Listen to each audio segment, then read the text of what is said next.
bicara bagaimana kita bisa memahami keduanya itu adalah satu kesatuan utuh, PL dan TB. Padahal seperti beberapa minggu lalu saya jelaskan bahwa perjanjian lama, perjanjian baru itu adalah satu proses yang panjang, lebih kurang 1.500 tahun. Dan apa ukurannya untuk bisa menetapkan ini bagian daripada kanon? Dan secara jumlah 66 buku itu ada 1.189 pasal. Nah, teman-teman perlu ketahui bahwa pada saat penulis menuliskan kitabnya, atau dikenal juga gulungan kitab, itu tidak ada angka pasal ataupun ayat. Nah, di minggu pertemuan kita yang berikutnya, nanti akan saya jelaskan proses penulisan pasal dan juga ayat. Dari mana latar belakangnya. Nah, itu juga hal yang menarik untuk teman-teman bisa tahu, gitu ya. Nah, oleh karena juga kitab yang asli yang cukup lama tadi, udah 1.500 dan ada 40 orang yang menuliskannya, jadi boleh dikatakan yang aslinya itu sudah tidak ada. Yang ada apa? Salinan-salinan. Nanti saya jelaskan kembali. Nah, apakah semua kitab yang ditulis dalam perjanjian lama, perjanjian baru, itu lengkap semuanya? Pertemuan pertama saya sudah jelaskan bahwa ternyata ada beberapa kitab yang disebutkan di dalam kitab perjanjian lama maupun juga di perjanjian baru, justru di dalam kanon yang kita sudah miliki ini tidak ada. Nah, bagaimana susunan kitab itu diatur? Nah, ini pertemuan kita hari ini, kita akan memahaminya. Lalu bagaimana susunan juga itu bisa diatur sedemikian rupa? Siapa yang mengaturnya? Siapa yang menyusunnya? Atas dasar apa? Nah, ini juga pertemuan kita hari ini. Lalu berikutnya bicara tentang kanon, itu definisinya adalah aturan atau standar. Patokan diterjemahkan juga dalam bahasa Indonesia kita. Nah, itu ada beberapa ayat yang saya tuliskan juga. Itu baik di dalam bahasa Yunani, kanon, maupun bahasa Ibrani-nya, kaneh. Artinya satu bulu atau ikatan bambu yang distandarkan untuk mengukur jarak. Nah, jadi menarik sekali bahwa patokan itu juga dipakai untuk mengacu kepada tulisan atau literatur suci yang kita kenal Alkitab saat ini. Sehingga saya terjemahkan kanon itu yang tertulis di dalam PowerPoint ini, warna merah ya tulisannya, mengacu pada daftar definitif dari kitab-kitab yang diyakini sebagai wahyu ilahi. Jadi ada daftar. Nah, kata daftar itu bukan sekedar urutan, nomor 1 apa, nomor 2 apa, tetapi ada dasarnya menyusun mulai dari kitab Kejadian sampai ke kitab Wahyu, agar supaya mendapatkan satu prinsip yang bisa dipakai bagi orang-orang percaya dalam mengatur iman dan kehidupan orang percaya. Nah, itu yang dituliskan di dalam pengakuan iman Westminster, yaitu di pasal yang pertama, dan ini sudah dituliskan sejak tahun 1647, diyakini, sehingga dikatakan Alkitab itu didaftarkan mulai dari Kejadian sampai Wahyu, diberikan oleh Allah melalui proses pengilhaman. Nah, pengilhaman ini akan lebih panjang kita bahas minggu depan, maksudnya pertemuan yang ketiga ya. Lalu bagaimana proses itu terjadi? Tujuannya adalah untuk menjadi aturan bagi iman dan kehidupan. Nah, ini iman dan kehidupan inilah yang menjadi kanon atau standar bagi kehidupan orang percaya. Nah, saya mengajak kepada kita semua, jangan sampai kita melihatnya secara parsial atau bagian demi bagian. Kalaupun bagian demi bagian, setidaknya bagian itu jumlahnya besar, artinya perikop. Karena di zaman saat ini, banyak sekali hamba Tuhan atau juga orang-orang percaya, orang Kristen, hanya ambil sebagian kecil ayat saja. Bahkan satu ayat itu pun dipotong. Ya, jadi ada, kalau dalam istilah di internet itu teknologi komunikasi, yang ada hoax itu karena ada clickbait, ya, artinya potongan, penggalan yang tidak secara utuh. Akhirnya kita kehilangan makna sesungguhnya atau konteks daripada firman Tuhan itu disampaikan. Nah, jadi hati-hati bagi teman-teman yang sering bersaat teduh, baca firman Tuhan, yang firman Tuhan yang dibacanya itu acak, artinya tidak berurutan perikopnya. Tidak masalah, tetapi harus mengerti konteksnya. Nah, itu supaya menjadi aturan bagi iman, karena itu menjadi satu bagian utuh dari Alkitab. Nah, pertemuan pertama pun saya jelaskan dari 2 Timotius 3 ayat 16 dan 17, itu waktu bicara tentang kitab suci, ada karakteristiknya, ada prinsip yang kita harus pegang bahwa inilah kekhasan atau keunikan kitab suci Alkitab, yaitu DNA dan RNA. Ada 4 kata. D-nya dominating, artinya firman Tuhan itu berdaulat. Bagaimana mungkin dia bisa mengatur kalau tidak berdaulat? Meskipun firman Tuhan ini tulisan, tetapi kita yakini inilah tulisan daripada Allah yang menyatakan pribadi Allah. Seperti tadi Richard berdoanya ataupun memimpin kita masuk ke dalam perenungan ini adalah isi hatinya Tuhan. Jadi kalau nama isi hatinya Tuhan itu sebenarnya menggambarkan pribadi Allah. Dan waktu menggambarkan pribadi Allah harus punya kekuatan otoritas. Nah, itu namanya dominating atau sovereignty dan authoritative. Lalu yang kedua, kata reasonable. Bisa dipahami dan cukup untuk bisa memberi arahan. Kalau dia bisa menjadi ukuran atau patokan standar bagi iman dan kehidupan orang percaya, berarti firman Tuhan yang disampaikan mudah dipahami. Nah, pada saat kita bicara tentang mudah dipahami, pertama-tama teman-teman harus bisa mengetahui bahwa ini adalah pembaca mula-mula terlebih dahulu. Karena pada saat mereka menerimanya, itu sesuai dengan konteks. Beda dengan kita yang saat ini, yang sudah jauh dari zamannya atau konteksnya, dan kita tidak tahu juga sedang apa yang sedang dipermasalahkan. Oleh karenanya kita butuh beberapa referensi seperti komentari atau tafsiran daripada kitab. Sebagai contoh, bicara tentang kitab Wahyu. Nah, kitab Wahyu itu banyak sekali istilah-istilah atau simbol-simbol yang tidak di zaman kita. Saya ingat kalau nggak salah ada pertanyaan waktu ada seminar di Pembinaan Besar 2. Ya, kalau nggak salah Richard juga hadir di situ ya. Itu ada yang bertanya tentang angka 666 yang ada ditulis di Wahyu. Apakah itu artinya juga tanda-tanda yang menunjukkan tentang microchip yang ditanam di dalam manusia, ada di tengkuknya atau di jidat, di dahinya, seperti itu? Dan waktu itu saya jawab dari pertanyaan itu, bukan.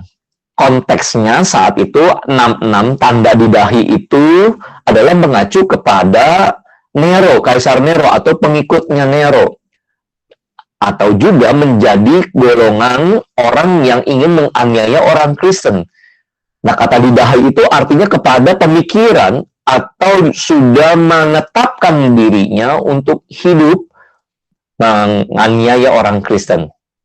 Nah, kira-kira itu konteks pertama. Jadi kita juga harus memahami bahwa sebenarnya firman Tuhan itu reasonable dan cukup untuk bisa mengarahkan. Nah, itu harus kita pegang sama-sama. Jadi teman-teman yang masih kuliah ini, walaupun membaca firman Tuhan, kok susah ya, tidak mengerti, susah banget untuk bisa diaplikasikan. Ya, memang itu tadi ada gap, ada jarak yang jauh. Tetapi puji Tuhan saat ini kita sudah banyak sekali sumber yang kita bisa mudah dapatkan. Jadi teman-teman bisa pakai referensi itu. Lalu yang ketiga, kata necessary, bahwa firman Tuhan, Alkitab atau kitab suci agama Kristen ini diperlukan bagi kehidupan orang percaya. Untuk apa?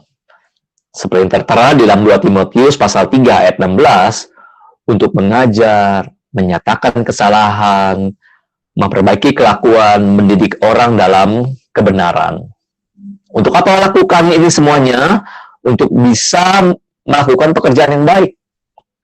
Nah, kata bisa melakukan pekerjaan baik itu butuh firman Tuhan. Nah, itu kata butuh itu necessary.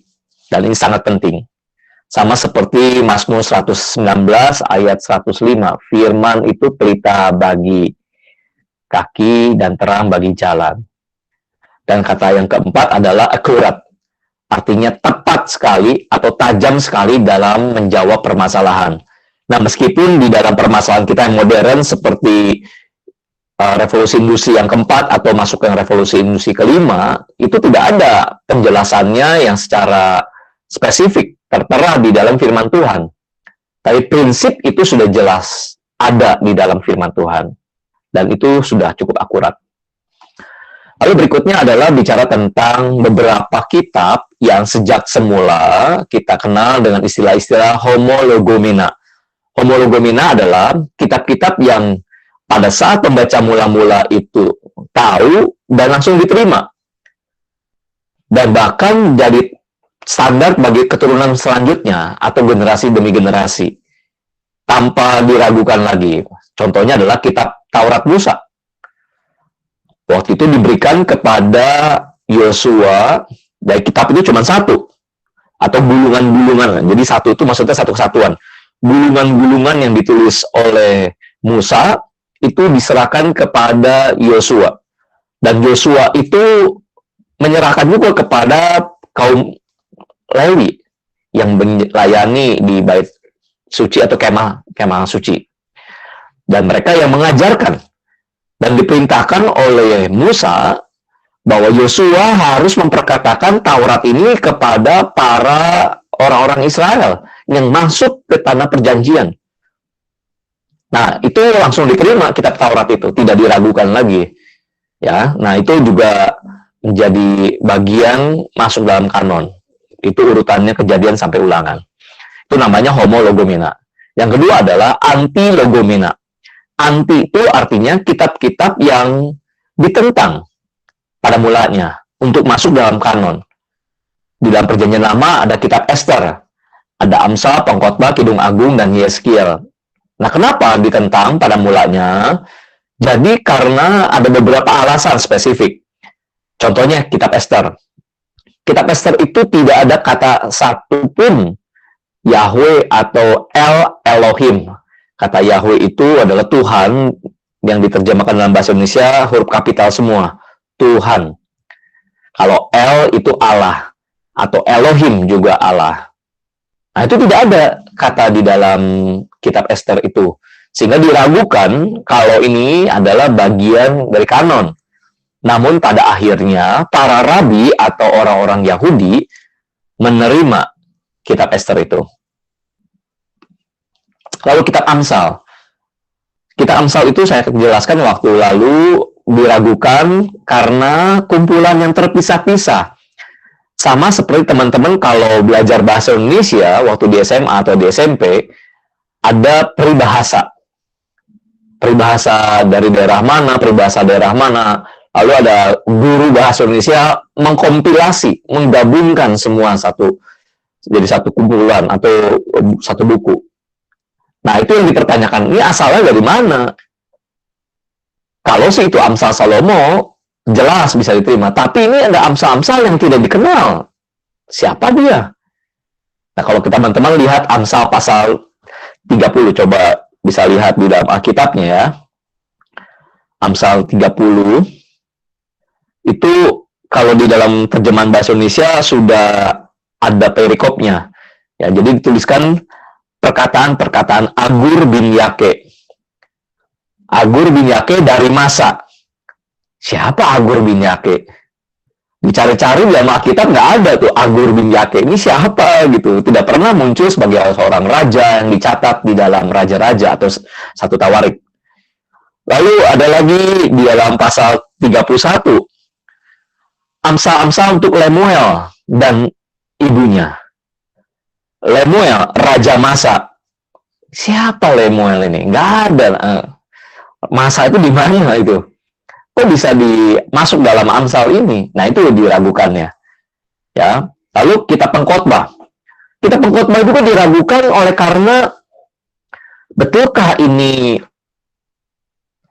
Amsal dari Salomo atau penulisan sama seperti penulisan Amsal, yaitu Raja Salomo. Kok pesimis banget. Dan ini juga tidak langsung ditulis dan diserahkan oleh Raja Salomo. Jadi kitab Pengkhotbah itu pada saat Raja Salomo hadir pun tidak ada langsung memberikan kitab atau gulungan tulisan pengkhotbah.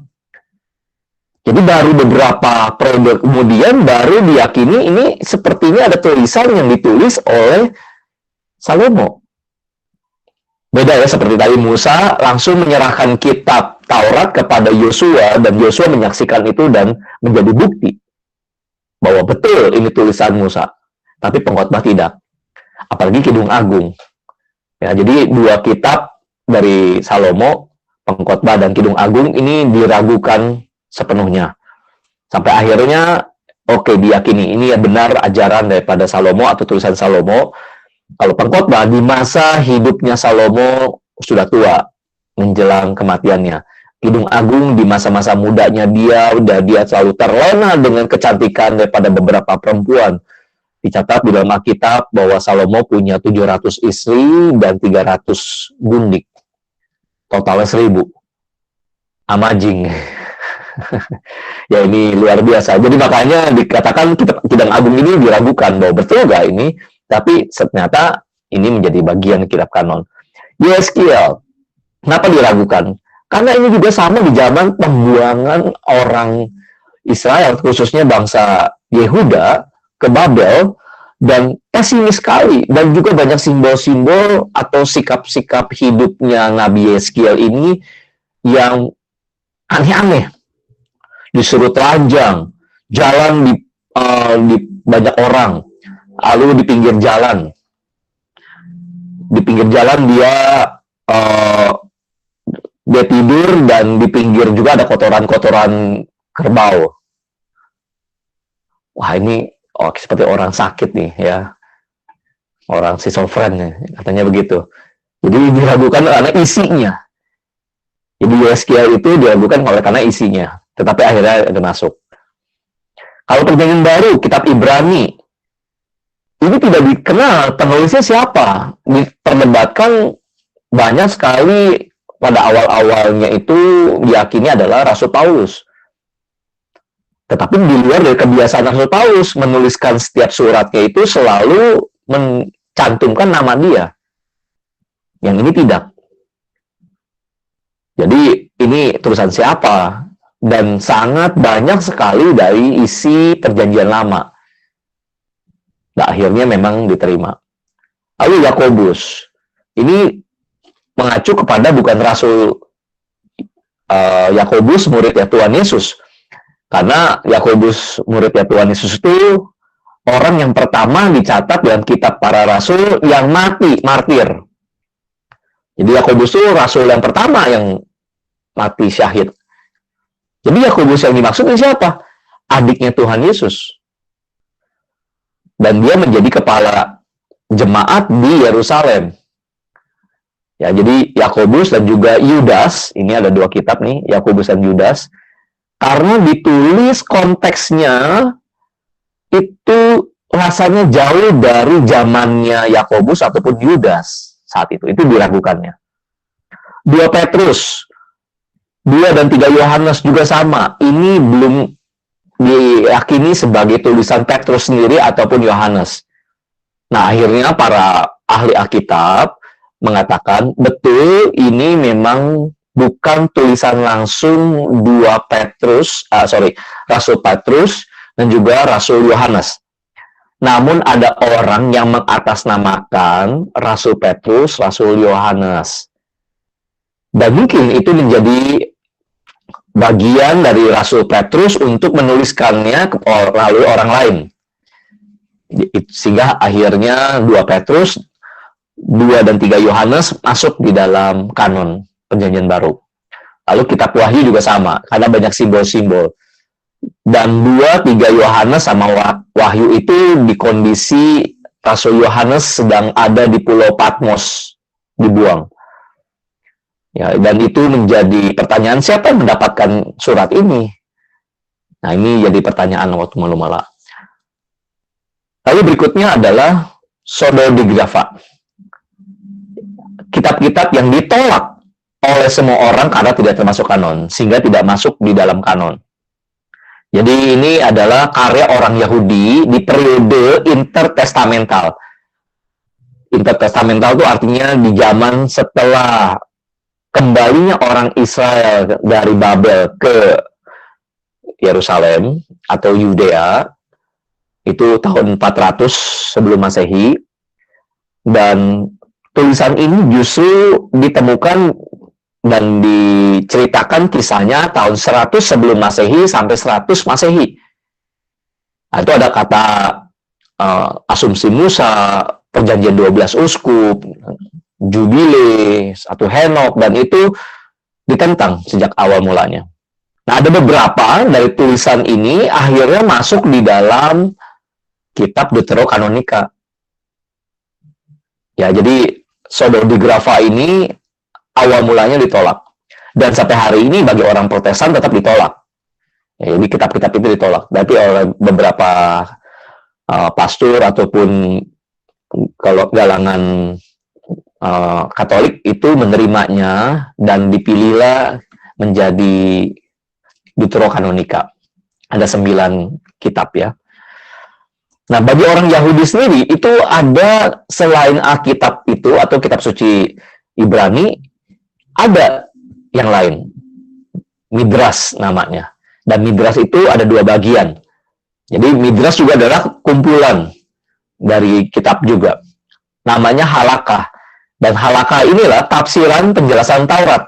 Dan ini yang dipakai oleh para orang Farisi atau ahli Taurat. Contohnya penjelasan tentang ingat dan kuduskanlah hari Sabat, hukum yang keempat. Nah, ternyata ada tambahan-tambahan ditulis. Nggak boleh mengangkat beban sekian beratnya, atau tidak boleh berjalan sekian kilometer. Nah, selain Midras, juga ada Talmud. Itu sama-sama catatan pengajaran para rabi mengenai Taurat.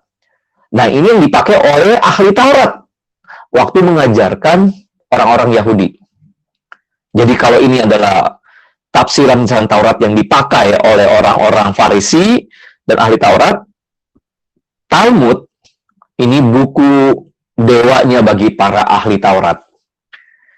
Lalu ada lagi Haggadah, kumpulan kisah dan perumpamaan yang berkaitan dengan perjanjian lama. Kalau Gemara, tafsiran atau penjelasan daripada Misnah. Jadi Misnah, catatan pengajaran, ditafsirkan lagi. Nah, itu dipakai. Sampai hari ini orang-orang Yahudi mengacu kepada Midras, Talmud, dan juga Targums. Targums itu adalah terjemahan kitab Yahudi dari bahasa Ibrani ke bahasa Aram. Nah, di dalam kitab kita yang aslinya ada beberapa, maksudnya perjanjian lama ya, ada kitab Daniel, contohnya seperti itu, sama kitab Ayub, ditulis dalam bahasa Aram, bukan bahasa Ibrani. Ya, bahasa Aram itu satu rumpun seperti bahasa Arab. Ya, itu Semitik. Sedangkan bahasa Ibrani adalah lebih modern dibandingkan bahasa Aram. Jadi saat ini orang-orang Yahudi itu pakai bahasa apa? Bahasa Ibrani. Jadi bahasa Aram itu adalah bahasa kuno. Waktu pertemuan pertama pun saya jelaskan bahwa kisah daripada Alkitab itu mengacu kepada tanda-tanda perjanjian.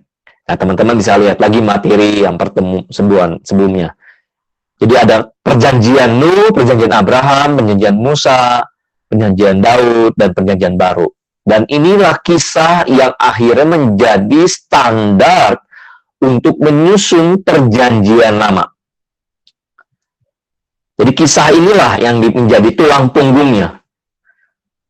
Jadi apa aturannya atau apa prinsipnya, setidaknya inilah menjadi gambaran dasar penyusunan kanon berdasarkan perjanjian. Nah, kalau ditanya, loh, orang-orang Yahudi kan tidak percaya tentang Tuhan Yesus, Mesias, betul. mereka memakai ini juga tentang perjanjian-perjanjian yang ada di dalam perjanjian lama untuk menantikan Mesias. Sehingga pada saat Yesus hadir, mereka juga menguji melalui perjanjian ini. Atau kisah-kisah yang dituliskan dalam perjanjian lama untuk menunjukkan betulkah Tuhan Yesus apa yang diajarkannya, apa yang dikatakannya itu sesuai dengan perjanjian lama. Dan Tuhan Yesus mengatakan, aku mengatakan dan aku akan menggenapi akan Taurat atau kitab perjanjian lama. Dan itu mengacu kepada perjanjian ini. Ya, jadi ini menjadi tulang punggung dari proses kanon. Dan kisah dan perjanjian lama maupun perjanjian baru itu seputar wilayah yang di Kota Kuning ini. Jadi lebih kurang 1.500 tahun panjangnya. Ya, dari tahun 1400-an sebelum Masehi sampai 100 Masehi. Mohon maaf. Ya, ini patut penulis kira-kira yang terjadi, ya. Nah, ini topik yang baru. Jadi prinsip kanonisasi Alkitab PL dan PB, kunci kanon itu ada pada yang pertama, yaitu kedaulatan Allah. Apa maksudnya kedaulatan Allah? Allah menyatakan firman-Nya kepada orang yang dipilihnya. Jadi pertama-tama oleh karena ada firman dulu yang dikatakan oleh nabi atau orang yang ditunjuk sebagai utusan atau pembawa pesan. Karena ada juga yang dipakai bukan sebagai nabi, dia pembawa pesan, dan itu menjadi bagian. Nah, saya minta bantuan teman-teman untuk ada yang membaca Ulangan 18 ayat 18. Saya izin sebut namanya ya. Bolehkah Leonardo membacakan Ulangan 18 ayat 18? Ya, lalu nanti Risti Palulun Zakaria 7 ayat 12. Kita Ulangan 18 ayatnya yang ke-18. Seorang nabi akan kubangkitkan bagi mereka dari antara saudara mereka seperti engkau ini. Aku akan menaruh firmanku dalam mulutnya dan ia akan mengatakan kepada mereka segala yang kuperintahkan kepadanya. Baik, terima kasih Leonardo. Jadi di sini dituliskan bahwa aku akan membangkitkan seorang nabi dari antara orang Yahudi dan menaruh firman. Kata menaruh itu betul-betul persis utuh artinya. Tidak ditambahkan, tidak dikurangi. Jadi memperkatakan firman itu kepada orang Israel dan pasti melakukannya. Nah, itu di dalam artinya kedaulatan Tuhan. Jadi Tuhan menyatakan atau menaruh firman Tuhan.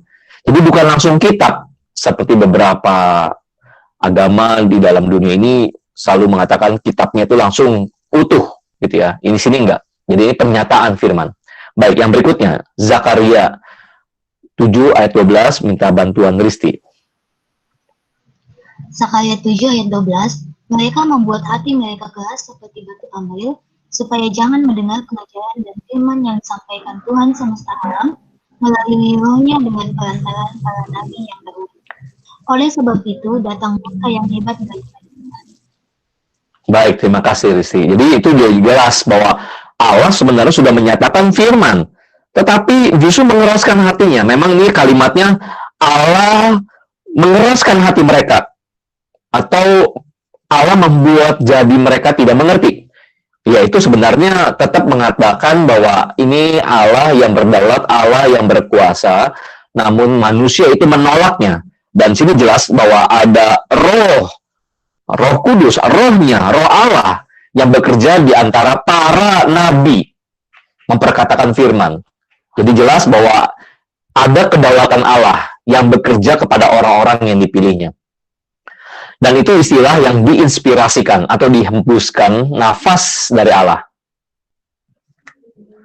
Nah, minggu depan atau pertemuan kita yang ketiga, saya akan detail bicara tentang proses inspirasi Alkitab itu seperti apa. Ya, ini nanti akan ada bedanya dengan inspirasi ataupun pernyataan firman dari agama Islam, misalkan seperti apa, atau agama Buddha, agama Hindu. Nah, bagaimana inspirasi yang dimaksudkan bagi orang Kristen? Lalu yang kedua, prinsip selain kedaulatan Allah adalah karya Roh Kudus Allah, bahwa ini ada karya dari Roh Kudus. Kalau teman-teman secara detail baca dari 1 Korintus 2 ayat 6 sampai 16, ini panjang, tetapi saya tidak minta di antara kalian untuk membacanya. Tetapi prinsipnya adalah Roh Kudus yang bekerja.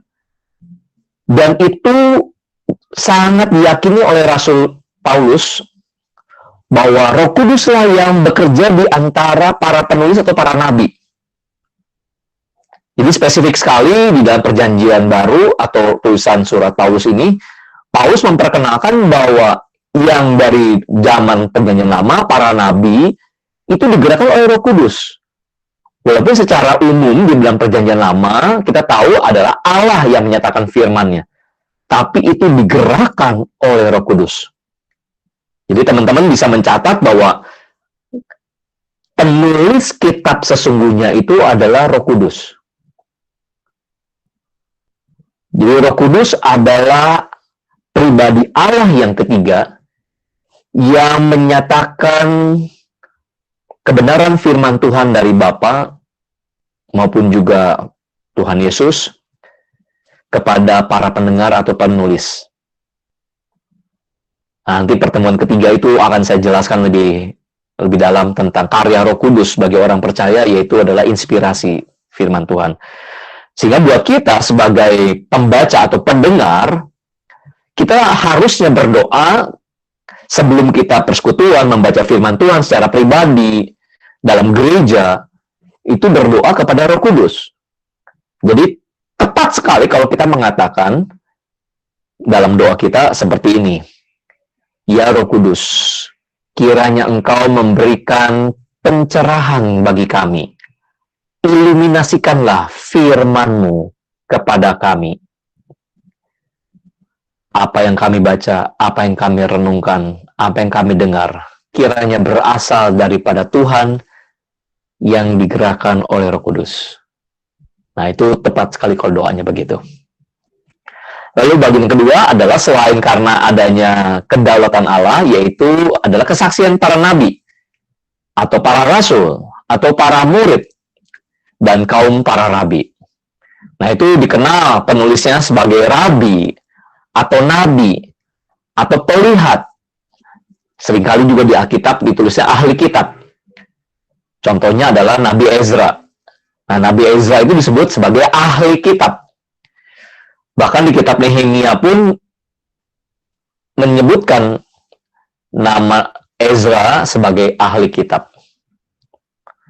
Yaitu diyakini juga sebagai penyusun atau penulis daripada kitab Perjanjian Lama.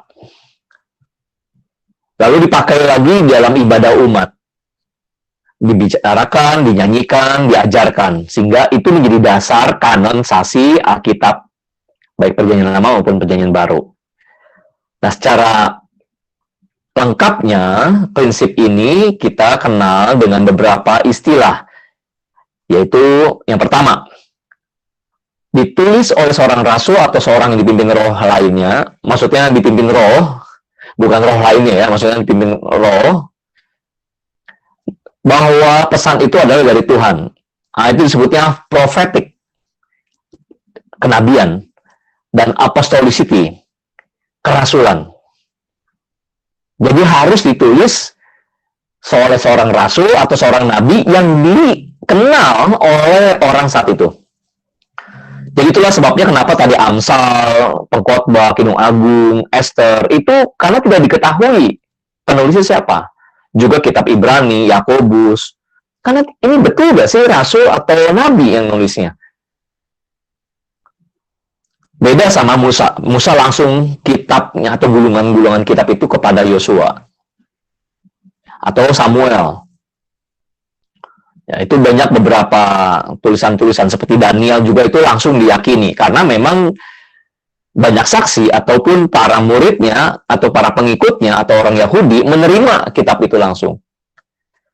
Nah, jadi menjadi dasarnya adalah harus ada rasul atau nabi yang menuliskannya itu. Kalau memang tidak diketahui, contoh seperti kitab Ibrani, kita tidak tahu siapa penulisnya.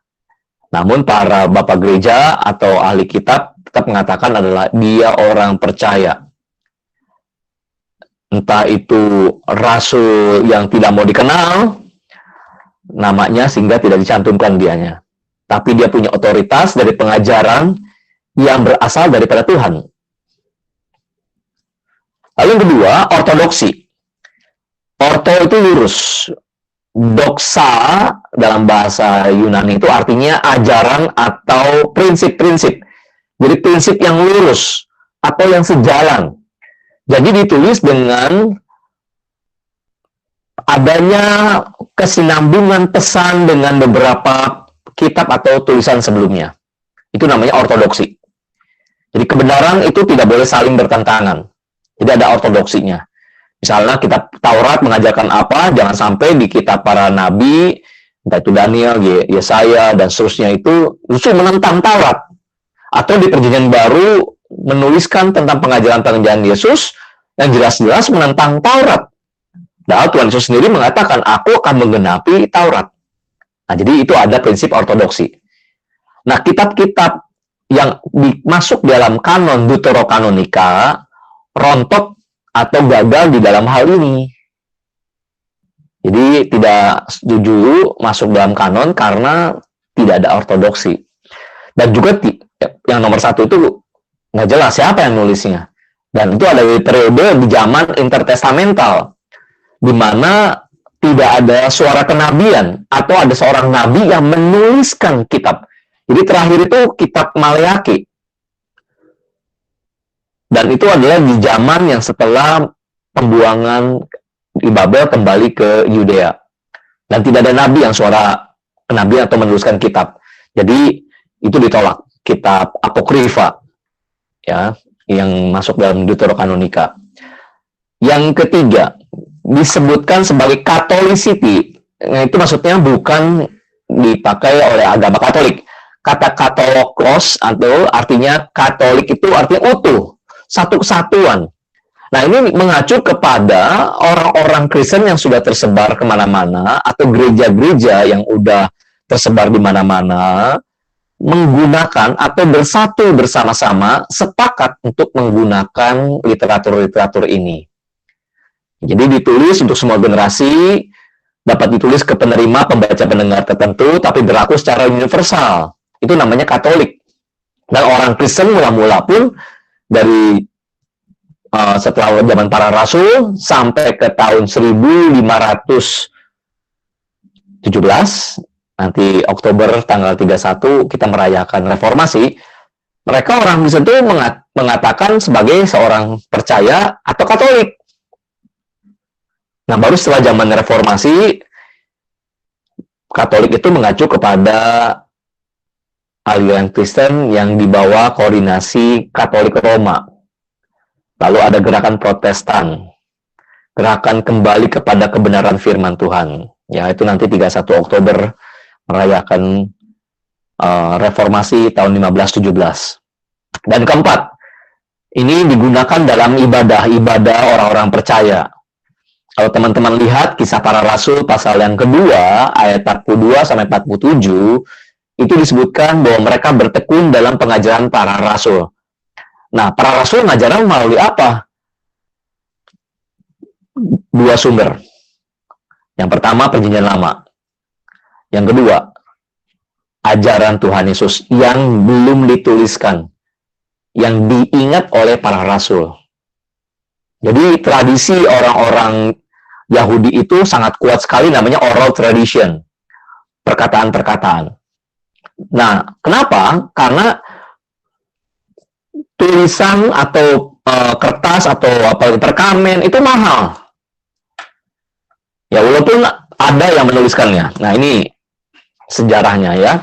Jadi ada manuskrip yang asli supaya bisa dibagikan kepada banyak orang percaya, akhirnya disalin. Siapa yang menyalin? Kaum Lewi atau kaum para rabi. Jadi rabi itu pasti orang Lewi. Dan inilah yang dipakai untuk bisa menguji tulisan ini benar atau tidak. Jadi salinan, atau kopi, banyak sekali kopi-kopinya. Dan memang ada diyakini adanya penyimpangan dari penulisan. Ya, jadi teman-teman tidak perlu ragu. Walaupun meragukan, oke, tidak masalah karena tidak mengetahui prosesnya. Tetapi pembinaan kita malam ini di Komisi Literatur sudah jelas, saya juga jelaskan. Percaya, ini bukan untuk dibohongin gitu ya. Walaupun ini indoktrinasi seolah-olah dikenal. Tetapi silakan kalian cari sumber-sumber yang sangat valid atau akurat dalam menjelaskannya. Ya, hati-hati dengan gerakan liberalisme. Mereka tidak setuju dengan salinan yang dipakai sampai akhirnya terjemahan Alkitab kita itu dipakai sumber yang tidak akurat.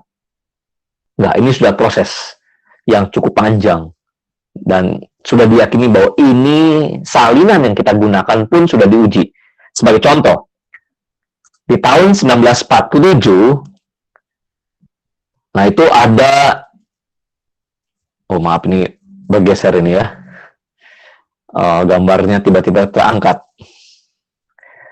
Jadi kalau kalian dengar istilahnya namanya adalah gulungan kitab Laut Mati, Dead Sea Scroll. Nah, gulungan kitab Laut Mati itu menjadi satu perdebatan karena ditemukan sumber yang boleh katakan valid. Valid itu bagi orang-orang saat itu ya, bahwa ini ditemukan gulungan-gulungan salinan kitab. Yang padahal kanon sudah diproses, udah ada. Dipertanyakan lagi. Nah, saya pengantar dulu di sini ya, saya jelaskan. Jadi gulungan kitab Laut Mati di daerah Yordania saat ini itu daerahnya namanya Qumran. Jadi ini kondisi dulu tuh lautan ya. Disebutnya Laut Mati ya karena kadar garamnya tinggi. Sekarang udah surut, tetapi tertinggalnya apa? Ada gua-gua. Ya ini seperti contohnya. Ini pun ditemukan tanpa sengaja. Ada seorang gembala anak kecil, dia melemparkan batu atau kayu dengan sembarangan, lalu tiba-tiba masuk ke dalam satu lubang dan terdengar ada tembikar pecah. Dan membuat tertarik dia untuk menyelidiki, loh kok suaranya beda, bukan batu atau atau kayu yang jatuh seperti biasanya, tapi ini seperti ada yang pecah. Lalu dia masuk ke dalam lubang itu, dan dia mengambil beberapa gulungan, dia lihat-lihat ini nggak tahu apa, dia pulang ke rumahnya, ada pamannya, dan pamannya lihat juga ya, taruh aja dulu sementara begitu aja, nggak ada satu hal yang menarik, sampai akhirnya gulungan itu dibawa kepada seorang ahli dan akhirnya rame, dan akhirnya ada peneliti Perancis terutama di sini ya, arkeolog menggali dan dia mendapatkan satu otoritas dari Katolik Roma dan dia membuka dan dia meneliti beberapa daerah ini, akhirnya ketemulah ribuan dokumen, sehingga saya sebutkan sini perpustakaan, dan ada 500 dokumen yang sudah dikenalin. Karena ada yang hancur juga, ada yang tidak utuh juga. Nah, ternyata diketahui bahwa perpustakaan kuno ini dikumpulkan oleh kaum Esseni. Tidak ada di dalam Alkitab kita disebutnya Esseni. Karena ini adalah sekelompok orang Yahudi yang mereka mengasingkan diri atau mengisolasi diri dan selibat tidak menikah. Jadi boleh dikatakan kaum monasri itu kaum biarawan yang melarikan diri lalu menyelamatkan dokumen-dokumen penting karena adanya kekejaman Raja Antiochus Epiphanes. Ini sebenarnya jenderal dari kerajaan Yunani yang waktu itu terpecah. Jadi sebelum Julius Caesar itu hadir kerajaan Romawi ya, ini adalah kerajaan Yunani, yaitu Alexander Agung. Nah, salah satu jenderal itu menguasai di daerah Yordania, juga termasuk Israel. Nah, Antiochus Epiphanes itu kejam. membunuh orang-orang percaya. Dan ada beberapa kaum Eseni itu melarikan diri dan bersembunyi di gua di Laut Mati dan mengumpulkan dokumen-dokumen ini. Nah, kalau di dalam Perjanjian Baru mungkin dituliskan kaum Eseni ini seperti kaum Zelot. Sebenarnya ada yang mengatakan kaum Zelot itu bukan kaum biarawan, tetapi pemberontak. Kaum Zelot itu. Jadi tidak dikenal lagi dalam Perjanjian Lama kita, Perjanjian Baru kita. Yang dikenal cuma kaum Farisi, kaum Saduki, ada orang Zelot dan golongan ahli Taurat. Tidak ada Eseni. Dan kita juga baru tahu bahwa ternyata ada komunitas Eseni setelah diketahui di Laut Mati ini, di Qumran. Jadi salinan-salin yang ada itu tidak mengubah kanon yang sudah ada yang kita miliki saat ini. Bahkan banyak sekali tulisan-tulisan yang di zaman apokrifa atau pseudodigrafa. Ya karena periodenya tahun sekian ini nih. Ya jadi memang jelas salinan-salinan ini tidak diyakini. Ya. Ada juga salinan Septuaginta. Dan Septuaginta sendiri itu sudah diyakini menjadi satu bagian di kitab dari orang Yahudi dan juga sampai orang Kristen saat ini. Nah, jadi jelas Perjanjian Lama kita yakini diproses itu karena ditulis oleh nabi-nabi Allah atau orang-orang yang mendapatkan ilham atau penglihatan dari Allah. Dan dikonfirmasi oleh mujizat-mujizat. Di Keluaran pasal 4 ayat 1 sampai 9 tuh teman-teman bisa lihat. Ya, jadi itu diyakini bahwa apa yang dikatakan jadi benar. Jadi pesan itu disampaikan, beberapa tahun kemudian atau beberapa saat kemudian ada mujizat ataupun nubuatan yang tergenapi. Memang kitab itu baru dikumpulkan setelah periode yang panjang. Dan pesan disampaikan harus menyatakan kebenaran ilahi. Ulangan 18 ayat 20 sampai 22. Tadi kita baca ayat yang 18-nya. Lalu mengandung kuasa Allah yang memperbaharui kehidupan umatnya. Dan ini yang menjadi satu dasar bahwa kitab ini menjadi bagian kanon. Sama seperti tadi Amsal, Ester, kitab Pengkhotbah, Kidung Agung, dan itu memperbaharui kitab umatnya. Dan ini salah satu saja, ya. Banyak tulisan-tulisan yang dalam Perjanjian Lama atau periode Perjanjian Lama tidak masuk dalam kanon karena bukan hanya kepada prinsip ini memperbaharui kehidupan umat, tapi harus nabi-nabi Allah, ada nubuatan yang digenapi dan seterusnya. Dan diterima, diakui, dipakai oleh umat Tuhan sebagai firman Allah yang dipakai di dalam peribadatan. Lalu adanya konsensus para nabi. Dan akhirnya diterjemahkan bahasa ke Yunani, ya, bahasa Ibrani ke Yunani. Ini kitab Septuaginta. Itu yang dipakai kita saat ini. Jadi penyusunan PL didasari oleh dua hal. Yang pertama adalah sejarah, oleh karena ada kisah yang dari penciptaan sampai kepada kembalinya orang-orang Israel dari Babel ke Yehuda. Itu zamannya media Persia. Dan akhirnya ada konsensus para nabi atau Sanhedrin, orang-orang Yahudi jelas, di tahun 70 Masehi. Nah, mereka menetapkan lagi bahwa kitab Septuaginta dan juga kitab orang Yahudi, kanon seperti ini, sudah tertutup. Jadi sudah ada. Ya. Dan ini susunannya yang kita pakai saat ini. Jadi berdasarkan sejarah dan juga konsensus. Jadi ada kisah sejarah dibagi menjadi dua bagian, yaitu Taurat dan juga sejarah. Jadi kalau kita lihat dari susunannya, dari penciptaan, terus sampai kepada keluar dari Mesir, dan masuk ke Tanah Perjanjian. Setelah masuk Tanah Perjanjian, kerajaan dipimpin oleh raja-raja dan terpecah dua. Dan hancur masuk dalam pembuangan. Nah, ini setelah zaman pembuangan dan kembali. Nah, kemudian di tengah-tengahnya ada tentang kitab-kitab puisi atau kitab hikmat. Dan akhirnya tentang para nabi. Jadi disusun sebagian besar ada 3 bagian. Sejarah, tulisan-tulisan hikmat, dan kitab para nabi.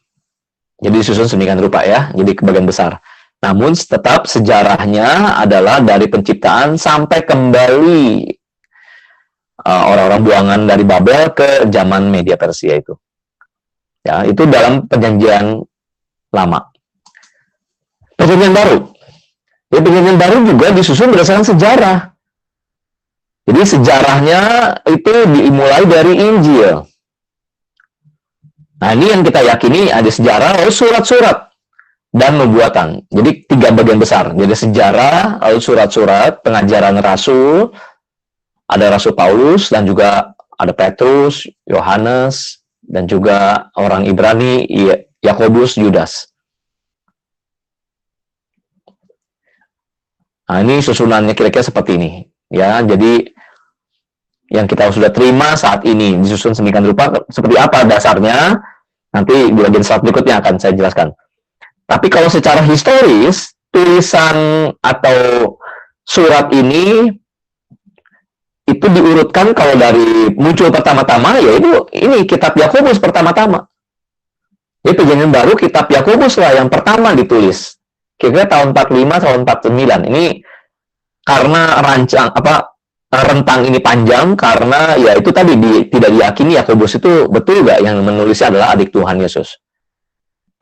Lalu kitab Galatia atau surat Galatia. Jadi di antara surat Paulus, Galatia yang pertama. Ini mirip sebenarnya 1-2 Tesalonika. Jadi di periode tahunnya itu sama.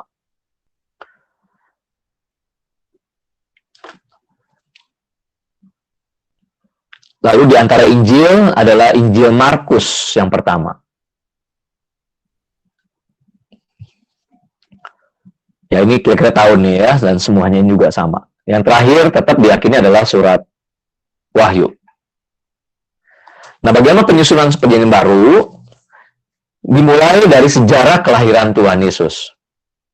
Jadi waktu ditulisnya kitab Matius itu atau surat atau Injil Matius itu karena menuliskan banyak sekali perjanjian lama. Karena penerimanya juga adalah orang-orang Kristen kelahiran Yahudi. Oleh karena itulah Matius dianggap menjadi jembatan dari perjanjian lama ke perjanjian baru. Jadi disusun seperti itu. Ya, kalau kalian lihat Matius pasal 1 itu silsilah. Ya, coba lihat aja kitabnya ya. Itu adalah silsilah. Jadi itu sebenarnya kalau kita lihat secara keseluruhan, secara utuh, setelah penciptaan, terus nanti kembali dari pembuangan ke Yehuda, kosong, terus akhirnya silsilah muncul. Jadi sebagai jembatan untuk dari perjanjian lama ke perjanjian baru. Itu Matius disusun pertama-tama. Lalu Markus, karena sebagai Injil yang mula-mula, baru kemudian adalah Lukas. Nah, Matius, Lukas, Markus itu disebutnya Injil sinoptik. Sinoptik itu Injil yang punya cerita yang sama, tapi dari sudut yang berbeda. Beda dengan Yohanes. Yohanes tidak di bagian dalam Injil sinoptik. Karena cerita yang dituliskan Injil Yohanes itu bukan dari waktu awal mula Tuhan Yesus pelayanan. Karena fokusnya Injil Yohanes itu menuliskan kisah bagian terakhir dari Tuhan Yesus. Tapi surat atau Injil Yohanes itu dibangun dari 7 perbuatan mujizat Tuhan Yesus dan 7 perkataan aku adalah. Jadi kalau teman-teman menyelidiki kitab atau surat Injil Yohanes, itu ada 7 mujizat. Dimulai dari mujizat tentang mengubah air menjadi air anggur. Lalu ada perkataan aku adalah. Ya, itu rangkaian daripada Injil Yohanes. Lalu masuk ke sejarah. Ya, sejarah para rasul. Sebenarnya sejarah bagaimana karya Roh Kudus kepada orang-orang percaya. Barulah disusun surat-surat Paulus. Kenapa surat Paulus duluan? Karena surat Paulus adalah surat yang terpanjang. Mulai dari Roma. Dari Roma yang terpanjang, lalu Korintus. Kita bagi menjadi 1 Korintus. Lalu Korintus yang kedua. Jadi itu yang terpanjang disusun. Jadi jelas ya teman-teman bahwa surat Paulus itu disusun berdasarkan dari yang panjang kepada yang pendek. Jadi bukan kepada doktrin atau sejarah historisnya, ya. Jadi itu kepada periode masa, ya, bagaimana panjang pendeknya. Sampai yang terakhir itu Filemon, surat Filemon, ya, karena cuma satu pasal aja. Lalu berikutnya, sebentar, saya atur dulu sebentar ini.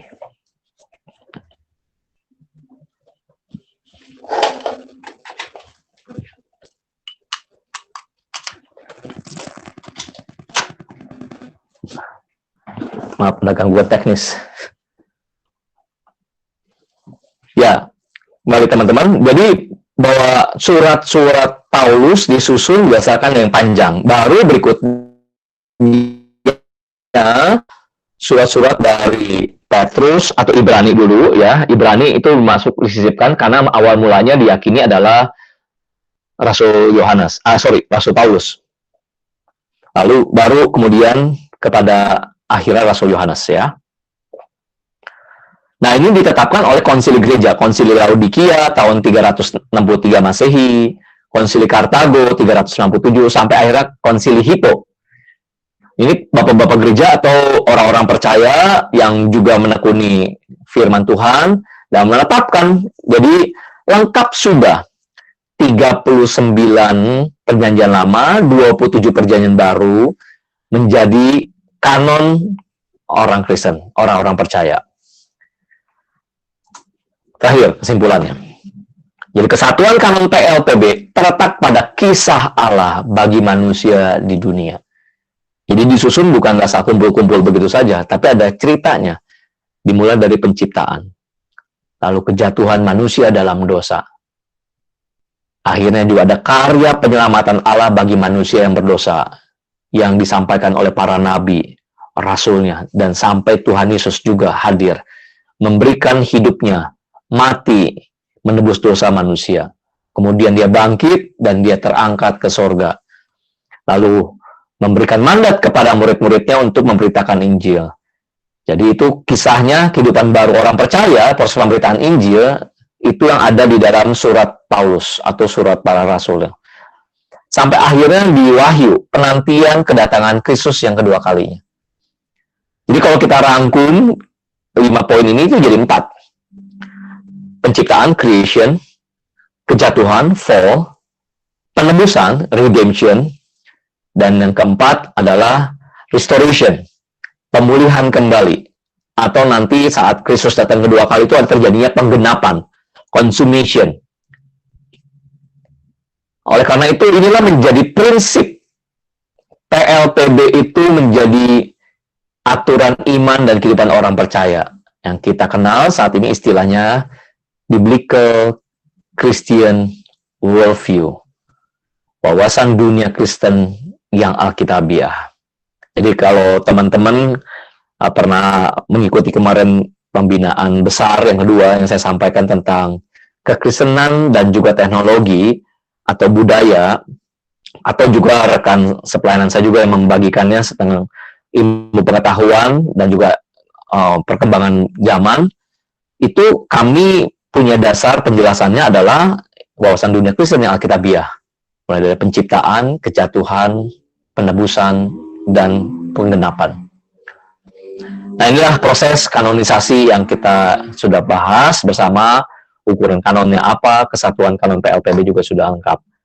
Nanti pertemuan kita selanjutnya yang terakhir itu membahas tentang ini, kriteria yang dipakai. Nanti saya jelaskan tentang arti inspirasi itu seperti apa. Bagaimana penulis menuliskan firman-Nya. Bagaimana para penulis Injil menuliskan surat atau Injilnya. Apakah semua yang dikatakan Tuhan Yesus dituliskan atau dipilih tema-tema tertentu. Nah, itu akan kita bahas di dalam pertemuan kita yang terakhir ketiga itu. Baik, kita akan masuk ke dalam tanya-jawab. Silakan. Ya, baik teman-teman. Terima kasih kepada Pak Joni Sardi. Ya, mungkin di sesi ini saya membuka ruang pertanyaan bagi teman-teman yang ingin bertanya. Ya, silakan, bisa langsung open mic atau teman-teman bisa langsung menuliskan pertanyaan di kolom komentar. Ya, silakan. Ada yang ingin bertanya?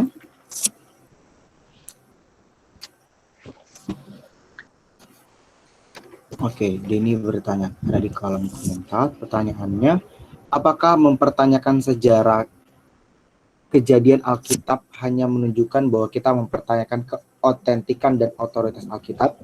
Dengan kata lain, kita meragukan wibawa Alkitab. Itu dia pertanyaan dari Denny. Baik, terima kasih Denny. Saya baca ulang dulu untuk memahami ya.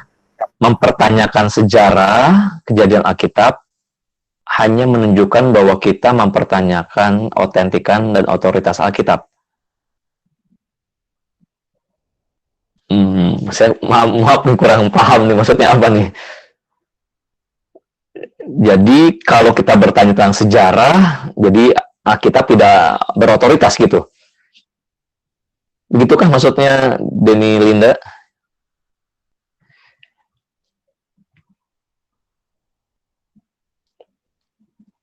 Yang mempertanyakan tuh kita, itu orang-orang pertama-tama ya.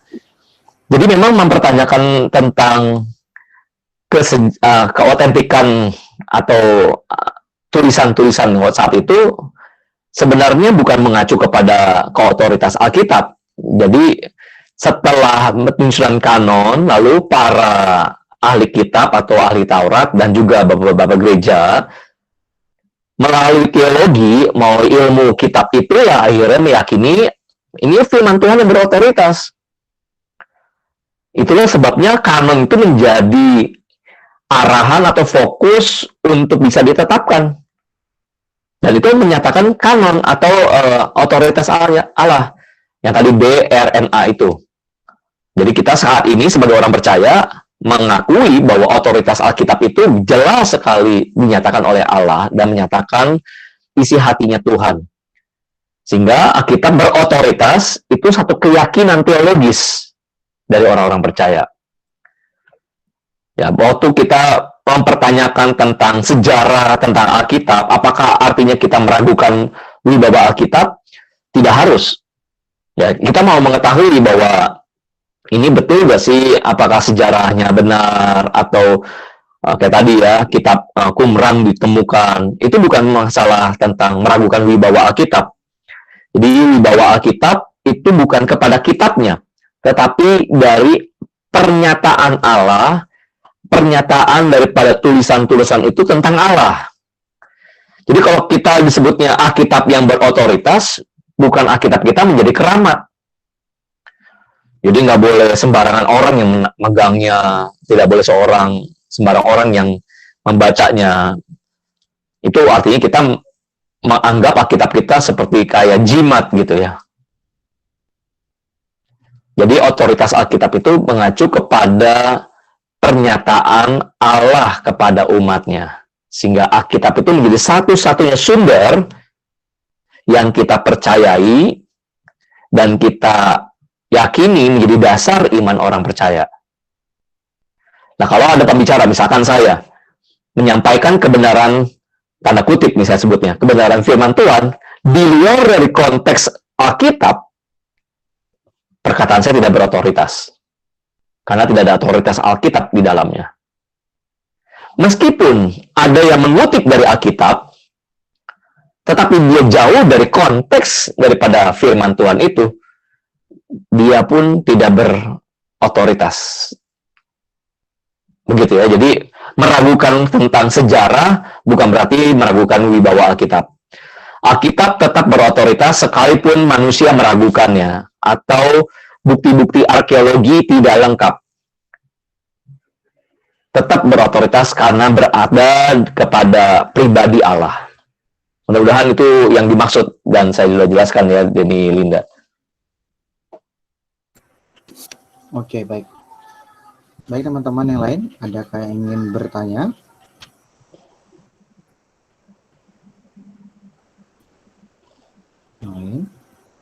Oke, saya ingin bertanya deh, Pak. Baik, Richard.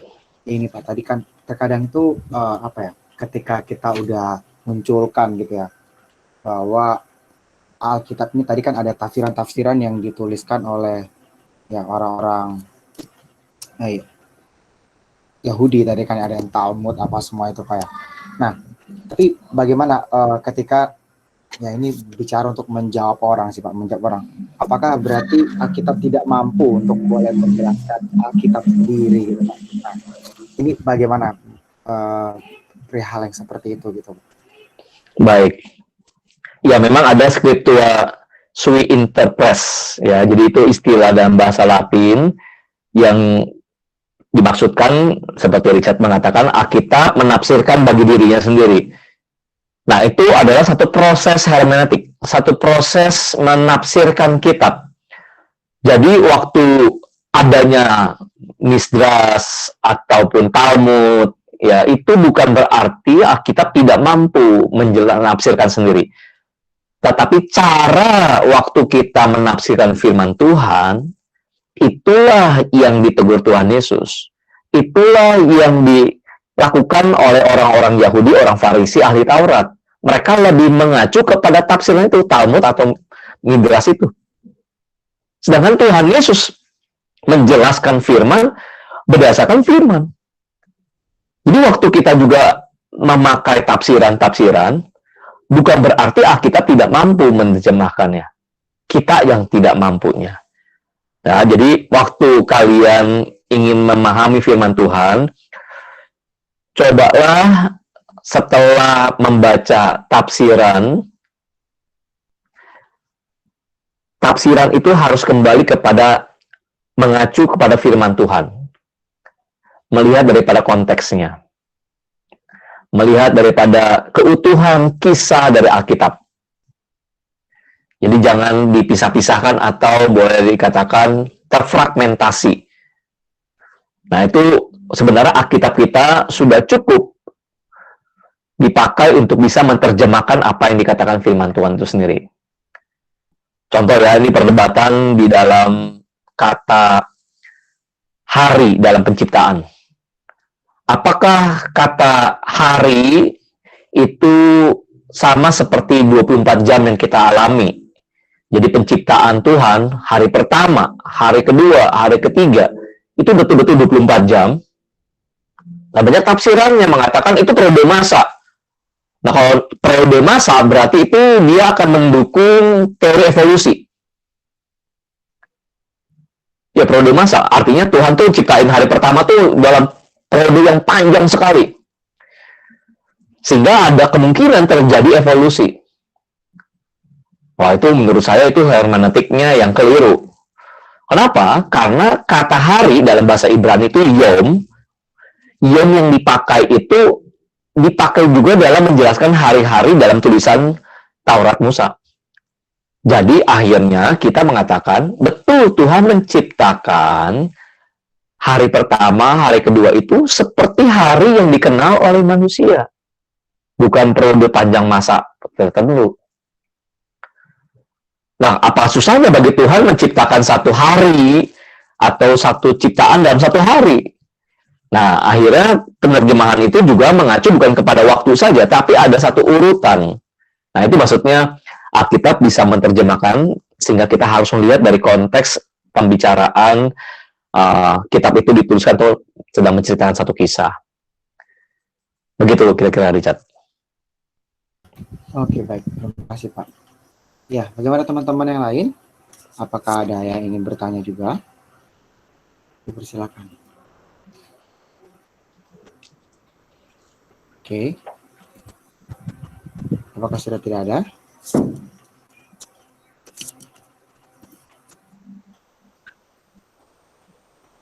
Oke, baik. Kalau nanti tidak ada, baik.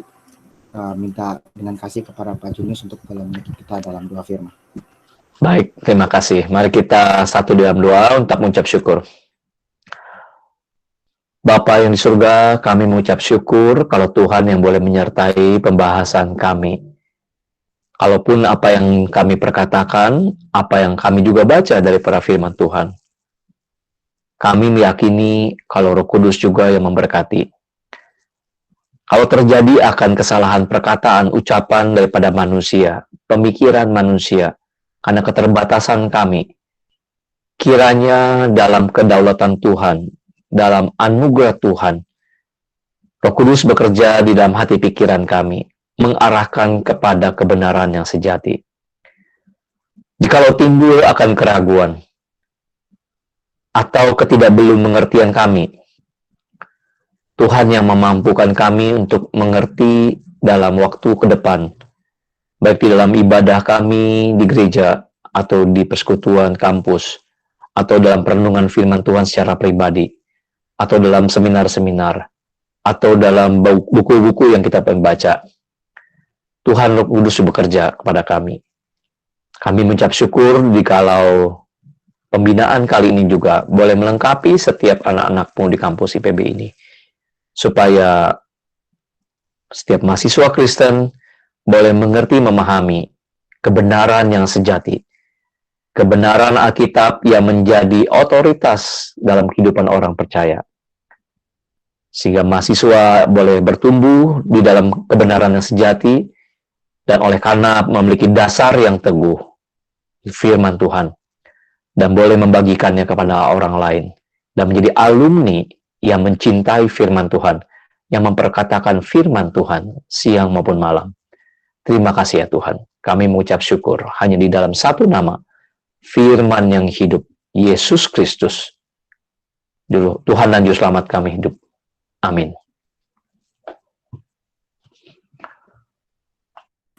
Ya baik, terima kasih Pak Jenius Hardy atas firman Tuhan yang boleh disampaikan. Kiranya teman-teman kita bersama-sama malam hari ini boleh diisi lewat kebenaran firman Tuhan ini, dan bukan hanya jadi sebatas pengetahuan, tetapi kita boleh pakai ini untuk boleh memuliakan nama Tuhan. Oleh karena itu, untuk merespon firman Tuhan kita pada malam hari ini, kita akan bersama-sama kembali memuji Tuhan. Mari kita angkat pujian di tempat kita masing-masing, di depan laptop, di depan HP teman-teman. Sungguh-sungguh kita memuji Tuhan. Kita angkat pujian yang berkata, hidup bagi Kristus.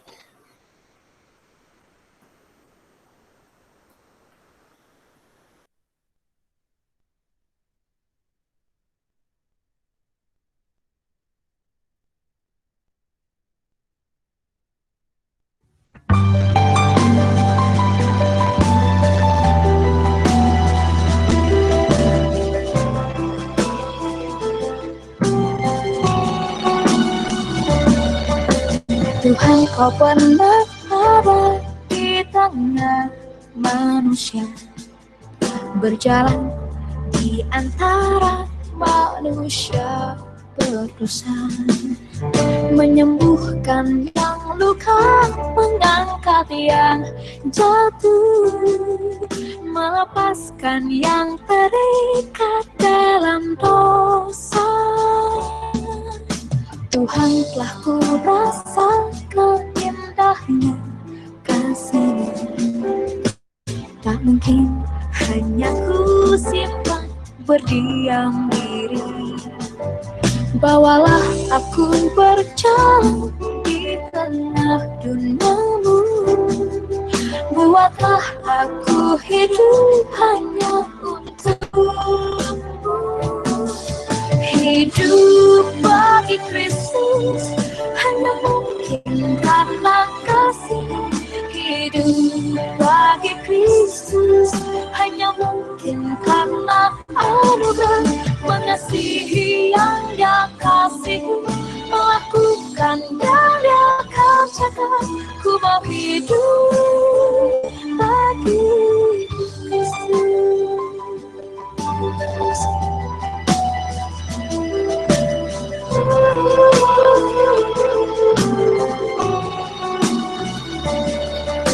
Tuhan, kau pernah ada di tengah manusia, berjalan di antara manusia berdosa, menyembuhkan yang luka, mengangkat yang jatuh, melepaskan yang terikat dalam dosa. Tuhan, telah ku rasakan indahnya kasih-Mu, tak mungkin hanya ku simpan berdiam diri. Bawalah aku berjalan di tengah dunia-Mu, buatlah aku hidup hanya untukmu. Hidup bagi Kristus hanya mungkin karena kasih-Nya. Hidup bagi Kristus hanya mungkin karena anugerah mengasihi yang Dia kasihi, melakukan yang Dia kerjakan. Ku mau hidup bagi Kristus.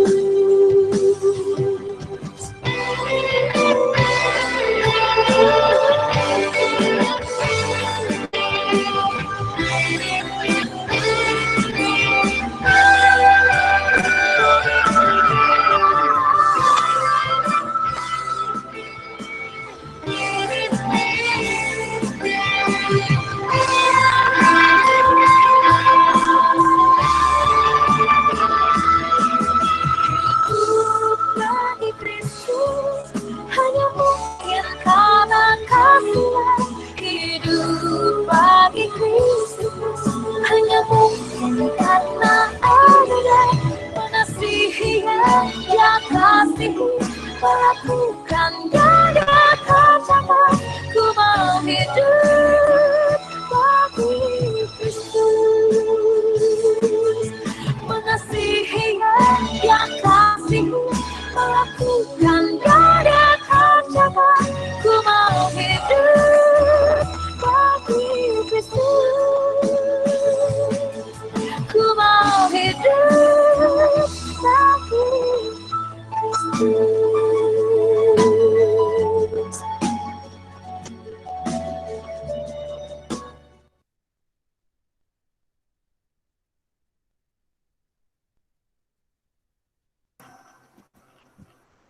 Baik teman-teman, kiranya kita mau hidup bagi Kristus. Kita akan menutup ibadah kita pada malam hari ini. Namun sebelumnya kepada Pak Junius Hardi, apakah ada yang ingin didoakan, Pak? Apa aja yang terbaik menurut kalian? Baik. Oke teman-teman, Terima mari kasih. kita di tempat kita masing-masing, kita berdoa bersama, berdoa buat Pak Junius, berdoa buat pelayanan kita.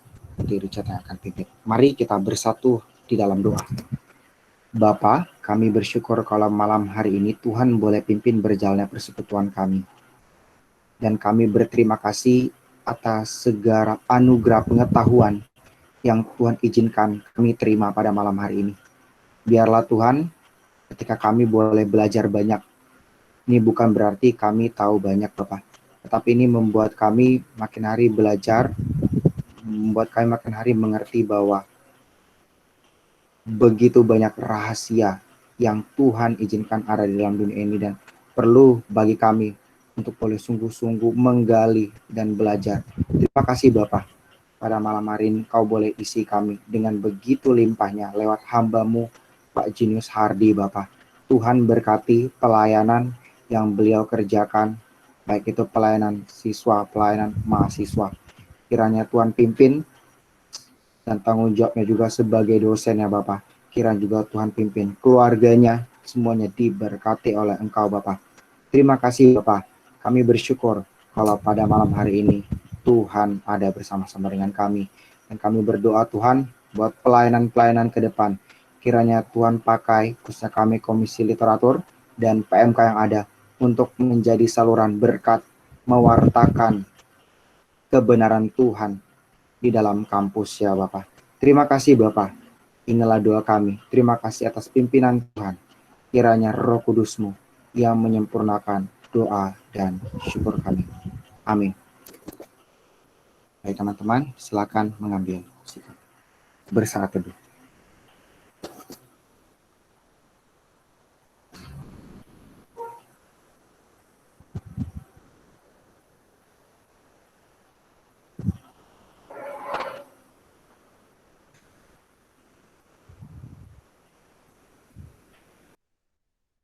Amin. Persekutuan kita telah selesai. Dan terima kasih kepada Bapak Junius Hardi atas ketersediaan waktunya untuk menjadi pembicara pada persekutuan malam hari ini. Terima kasih kembali. Ya, baik, Pak. Sebelum menutup persekutuan hari ini, saya akan membacakan biodata dari pembicara kita. Nama lengkap beliau adalah Bapak Junius Hardi, yang saat ini berpelayanan di bidang pendidikan, mahasiswa, dan remaja. Bagi teman-teman yang ingin berkomunikasi dengan Bapak Junius melalui nomor telepon, teman-teman bisa menyimpan nomor telepon beliau yang ada di layar. Selanjutnya akan ada sesi dokumentasi.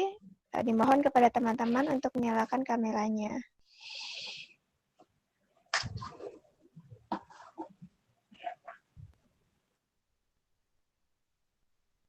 Ayo teman-teman, sesi dokumentasi sebentar. Mari dinyalakan kameranya. Aba-aba akan dari saya ya.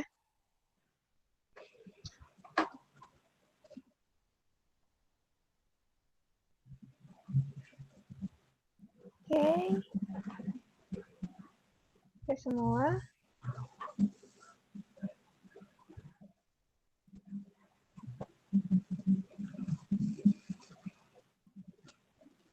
Oke.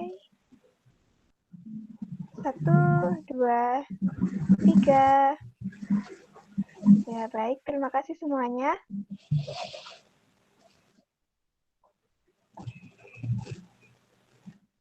Dan selanjutnya, saya akan membacakan sedikit pengumuman. Bisa ditampilkan, operator?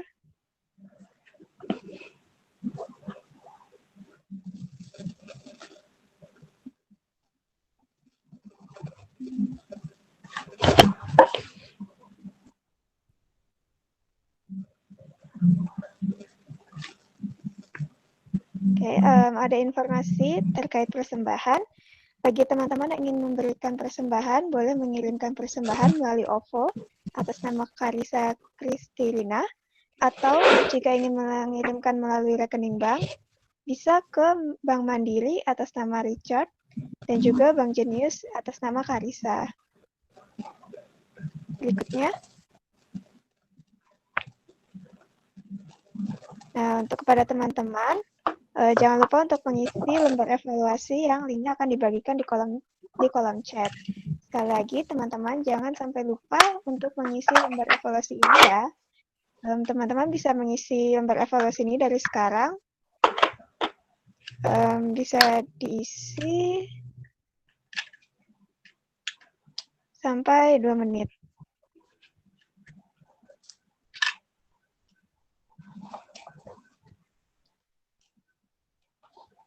Dan oh ya teman-teman, bagi yang belum mengisi presensi bisa mengisi di link yang sudah saya bagikan di kolom chat.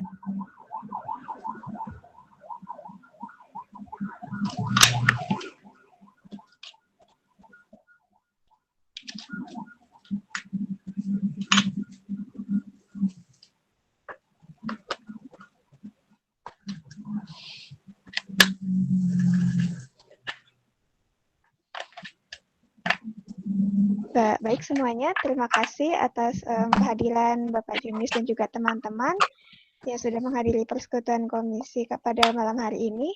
Kiranya apa yang boleh kita dengarkan pada malam hari ini bisa menjadi suatu pembelajaran yang baru, dan juga kita kiranya boleh semakin bertekun untuk selalu membaca dan juga merenungi firman Tuhan.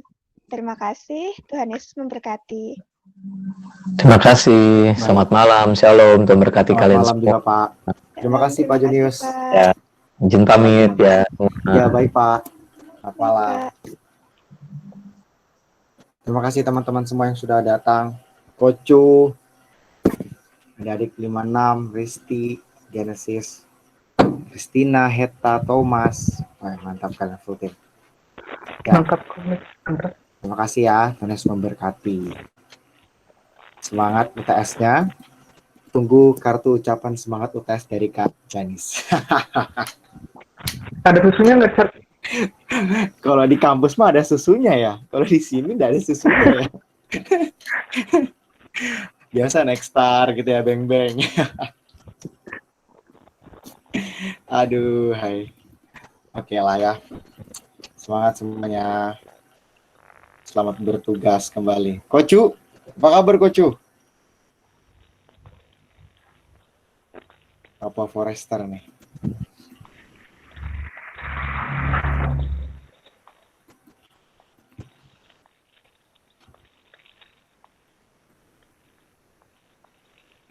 Semangat semuanya. Ntar ikut UTS kita. Mantap, mantap.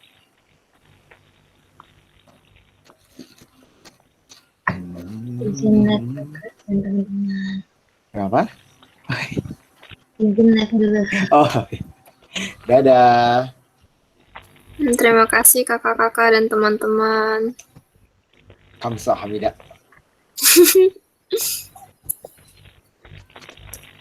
Izin live. Terima kasih. Ya. Selamat malam. Selamat malam juga Christina Clarice Leksono B091. Nggak usah dibaca sampai situ, Kak. Oke. Tata ya. Kang Gen. Hadir. Oh, hadir. Luar biasa sekali. Mantap. Thank you ya udah datang semuanya. Siap. Oh ya, buat 55 jangan out dulu ya, gue gila ya. Keras juga nih. Aku stop recording dulu nih. Stop recording.